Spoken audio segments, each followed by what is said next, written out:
everyone, and welcome to Truly Ludi. I hope you guys had an amazing week last week and you guys are back here with another video. And today the topic of the conversation is money script. Money script, what is that? It's our attitude that define how we handle money. Basically, some of us, we have difficulty sticking with conventional personal finance advice such as spend less, save more, live below your means, create a budget, start investing, all of this. Even though we know these things, it's not like we're not aware of these information, but we find it really difficult for certain people, for us to do. And why is it so difficult for us? Because each and every one of us, we have a different money script. We have a different relationship with money. And financial psychologists and financial planner, they have documented 4 types of money script. And you might find yourself in one of those people. So we're going to talk about money avoidance. Who are these people who are money avoidance? Money avoider, they hold this belief that money is bad. They don't want to do anything with money. They don't want to be associated with money.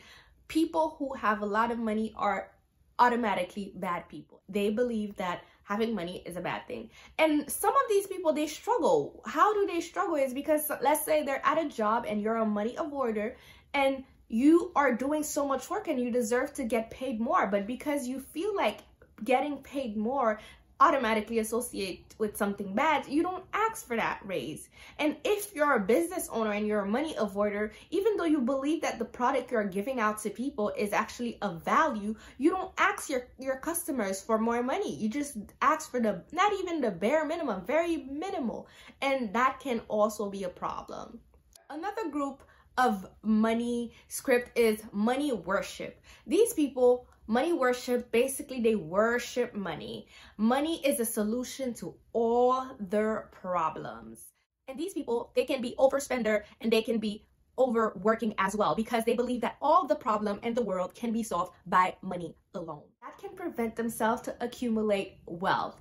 Because if you're think everything that you have, like every problem, every issue that you have, you can just throw money at it. You're not saving. You're just throwing money at every little thing because you have it and you believe that, oh, I can't get this. Here's some money. I can do this. And there's nothing wrong with that because there's a lot of problem in our world that can be solved with money. But when it becomes excessive, that's when it's like, okay, something is wrong there. The other one is money status. Money status, I think a lot of us are familiar with that. Are people that believe that, you know, money is equal to self-worth. The more money you have, the higher your self-worth. And that is not something, like, it's not a lie. Like, people who have money do tend to appear in the eyes of society as somebody who is above a bunch of people. But when you start overspending for you to like quote unquote have a status, that's when it becomes a problem. Like, for example, you're buying a bunch of things, your bracelets, you're buying expensive bracelet, you're buying expensive bag, you bought an expensive house, an expensive car. Basically, you're making sure you're keeping up with the Jones because you believe that money equals to status. By having these things that you purchase at a high ticket price is going to give you status, and that's when it becomes a problem. And these people, they tend to not really save because they spend their money so much on stuff to quote unquote give them status that they forget that, you know, you also have to have a cash cushion, an emergency fund, an investment account, something out there that, you know, not many people see, but you're going to need it one day.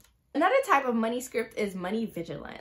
The money vigilant, these people take frugality to a whole nother level. They don't want to spend on anything. They hoard money, making sure that they always have it somewhere. They spare only on the mere necessity. And that can be a problem because these people, they won't spend for a good time. They won't spend for them to have a great time.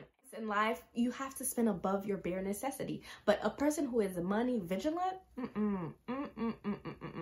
they're preventing themselves to live their best life, basically. So, in all of these 4 money script, which one do you think I am? So, am I a money avoidant? Am I a money worship? Am I a money status? Or am I a money vigilant? I am a money vigilant.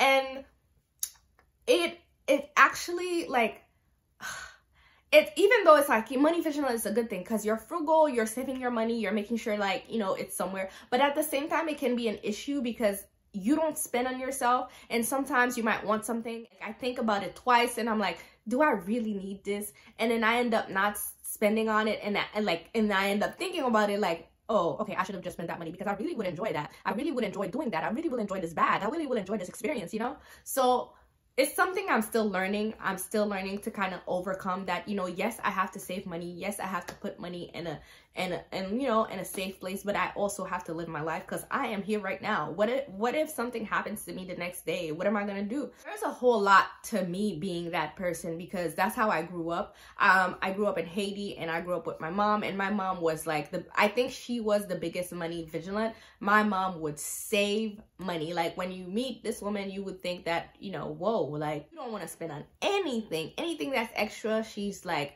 not gonna spend it on. And I kind of, you know, took these with me, and I'm like, okay, if I don't need this, why am I spending on it? And if this is not a necessity, what am I spending on it? But why do we need to understand money script?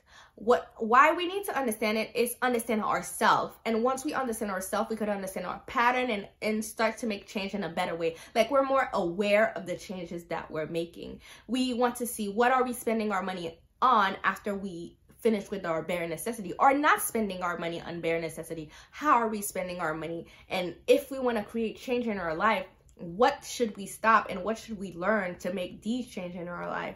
So these money scripts, these are the kind of insight that they bring into your life, and for you to kind of understand your attitude towards your spending and to move forward to a better financial situation. And like I always said, you are never alone. You are never alone. There's a bunch of people out there. There's a bunch of resources out there to help you to whatever it is that you're battling with your finances right now or not.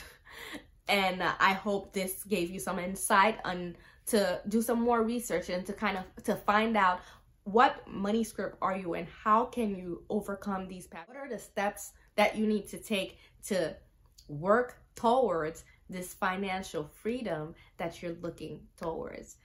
You know, after my video, I have to say that this video was sponsored by Truly Ludi Planner that you can find on Amazon by clicking the link on the description below and support. Thank you so much. You could follow me on Instagram. You could follow me. You could follow my blog.